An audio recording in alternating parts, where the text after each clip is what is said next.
I brought in one of my favourite authors today, Clive Cussler. And Clive Cussler writes action novels, and there's usually heroes and heroines and at least one bad guy or one bad organisation. So if you like sort of hero action stuff, as long as you can remember that the first chapter is different from the second, from the third, he likes to set up a big scenario. But I've read most of his novels, and this one is actually called Fire Strike, free ad for Clive Cussler. Get it, it's worth reading, because here we are in chapter 6 on the second page. Here's what it says. Darwin was an expert on the subject of human genetics. Aha, I may not be an expert, but I know a reasonable amount.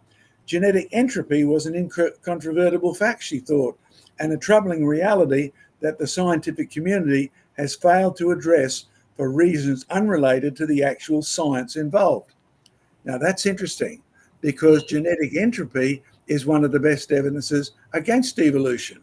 Where does she go with this? By the way, Darwin is the superwoman bad guy, if those words go together. She's going to become rotten, and the reason she becomes a psychotic mass killer, well, you listen to what she says. It was precisely this phenomena that had brought her over to the Amazon. Her own research had substantiated the observation that, contrary to the theories of Darwinian evolution, the human genome, that complex chain of nucleotides that defined the human organism, wasn't improving over time. Tick Craig, tick all of us. That's what we've been saying. But I've been saying it for years. Craig Cussler's only just started. It was a startling revelation. The human genome was actually devolving. Now, did you catch that? Now, that's a creation research word. That's the word that Richard Dawkins hates me for, because when I debated him, he said, I've never heard that word. Well, he doesn't want to admit it, but it's the best description of what life has happened. Totally in accord with biblical principles, Adam was made perfect, and John Mackay was born with pyloric stenosis. I'm nowhere near the man that Adam was. It was a startling revelation with wide-ranging implications for science and society. It also had resulted in her being fired from her first postdoctoral assignment. The university kicked her out because she was saying, the evidence is not that, the evidence is this. And she became so bitter, she decided to use her genetics against the world in general and academics in particular. Great novel. I'd recommend that you get it. But you see, that means we are making an impact. The author, the group of people who put together the titles, etc., and the themes have actually conceded, in print at least, that here's a whole field that shows the opposite of evolution. Mm-hmm. So I'm going to pick just a couple of examples. And by the way, for those of you who pray for my wife who's been suffering from dementia, we are really seeing some minor turnarounds at the moment. And go and look at my Facebook post of our therapy dog. She really loves our new little therapy pup. And some of the other things we've discovered are looking really helpful. Lots more research to do on that one, but we'd value your prayer for us. And we are still, and everybody's still wondering what actually causes this to start. I think we'll find a genetic weakness somewhere in the beginning. I've written down a lot of examples of the things that are in textbooks or in David Attenborough, or you hear them from Dawkins, etc., and you hear them from the National Geographic. I mean, you hear them from Scientific American. They had a brilliant article on living fossils recently, and it said living fossils, they are evolving just so slowly you can't see it.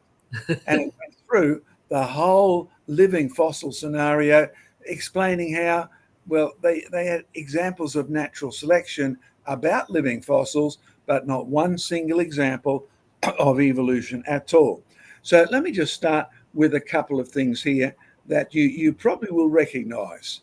Now, you know, we talked about Drosophila melanogaster before. Well, I ripped apart thousands of salivary glands and that and put the stuff under microscopes because my professor was the world expert. And you had to really be crash hot to get anywhere near what he was doing.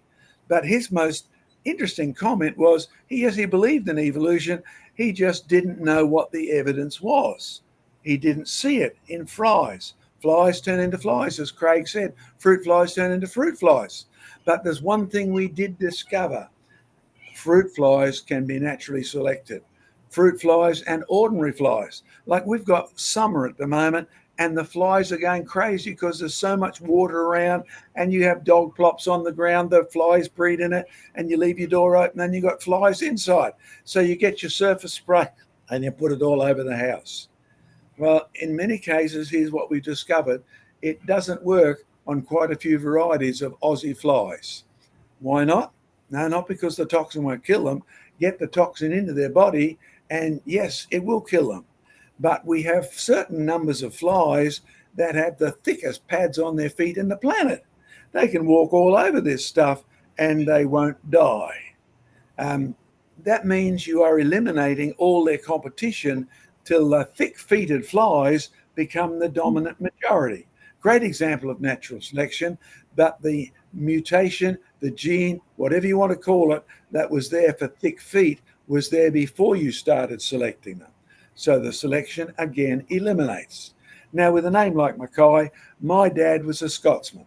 I've been back to see the family and seen the family graveyards for hundreds of years, know my history all the way back to the 9th century when the Vikings were trying to invade, and the first John Mackay recorded in history actually takes back our family castle. I tell you what, exciting stuff. But I've discovered one thing. When I asked my dad, why on earth did our family move way up to the north of Scotland? By the way, you can't go any further north without swimming to the islands way up in the North Sea, way up north of Scotland. And he said, well, that was as far as we could run, and the British wouldn't bother chasing us. Now, if you want to know why we so-called primitive Scots could do that, in Scotland, it's really cold in wintertime. And we weren't exactly the most rich people, so many of us didn't have shoes. We were barefooted. So don't be surprised. The natural selection against the Scottish people has eliminated thin-skinned feet. Scottish people have the thickest feet, thickest skin on the soles of their feet. I guess we're just like the flies, and they are the ones that have tended to dominate. It means, by the way, all my life I've wondered why I can clamber over the rocks and not worry about having shoes on. I've had thick-soled feet, and I was born with that, as well as the degeneration, pyloric stenosis, which has come from the Scottish side of the family. Okay, I've got down a few other things here. How about lion's teeth? You say lions have evolved teeth so they can kill things? No, the Bible talks about how one day the lion will lay down with the lamb and they'll both eat grass just like the ox. But that's a replay of Genesis, where the lion and the lamb lay down and they both ate grass just like the ox. Because back in the beginning, if you want to do the whole evidence of creation, you have to see the picture from beginning to end. In Genesis, Christ is the creator. All things are made by him. Nothing was made without him. All things were very good. Nothing was violent. Nothing ate meat. The lion has not changed from the beginning up to the creation of the new heavens and the new earth. Those have produced their own kind, because only that reflects the nature of the Christ, who is the creator, who never changes. But in the beginning, their sharp teeth were not for eating animals. So how do we get lions on the velds of Africa chasing down the harmless zebras and things like that? Well, the answer's simple. In the beginning, there was so much vegetable food around, fruit, and you name it, that they could have anything they liked to suit their lion little mouth, whether they were this big or, like they are today, quite a bit smaller than their ancestral ancestors. So what you're looking at is, as Africa dries out, particularly after Noah's flood, you are looking at, well, I tell you what, the food choices for animals decreases and decreases. Now, there's no way a zebra is going to become a carnivore. Can you imagine being chewed to death by a zebra? What a slow, painful way to go. But the lion, he's already got sharp teeth, and he can therefore devolve by choice into killing animals that are already eating vegetable plants and vegetable matter. By the way, lions only eat vegetarian zebras. It's as simple as that. But in the beginning, they didn't need to. So their teeth have not adapted. Their survival is because their teeth were already there. And we've got so many examples like that. In fact, let me give you a good reason that follows up from what Diane said.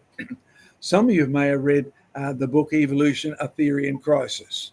Now, I interviewed Dr. Michael Denton. I was fascinated by his book because it's a book that from A to Z is here's why evolution won't work. Here's why it can't work. Here's where it hasn't worked. Here's what you see in the fossils. Here's all the evidence against mutation and natural selection. Brilliant book. If you can still get a copy, go and grab one. Michael Denton, Evolution, A Theory in Crisis. I went and asked him, why was he doing this? Well, number one, as a medical specialist, he saw the importance of the truth in science. But number two, he also said, I can see the social impact of evolution. And he didn't like it because kids could do whatever they wanted. Kids could naturally evolve by chance, random processes. And he said, that's disastrous to society. Spot on, spot on, spot on, Dr. Michael. And then I asked him, why didn't he go all the way to creation by Christ, for Christ? Why didn't he go there? And he said, oh, no, I don't want a personal God. I don't want sin to have to deal with. Now, I'm summarizing our 4-hour conversation, but in reality, that was Michael's stopping point. It wasn't that he couldn't see evolution was false. It wasn't that he couldn't see the harm in teaching lies.